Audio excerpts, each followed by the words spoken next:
Here's a leadership lesson for you.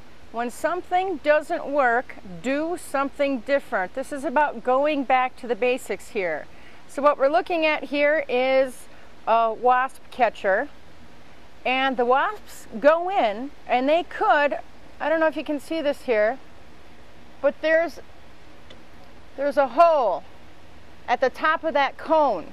And that's where the bees go in. And they could just as easily get back out of that same hole that they entered from.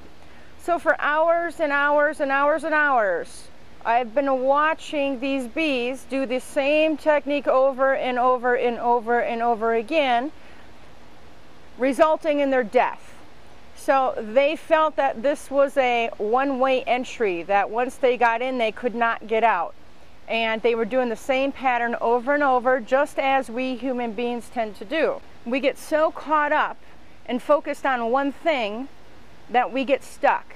And a lot of us end up dying there, or our businesses end up dying, or our plans end up dying, or our relationships end up dying. The lesson here is you have to do something different when something is not working. Had these bees zoomed around the top a little bit and just poked their head down into that hole, they would have realized that there is a way out. And they could have got out the exact same way that they came in.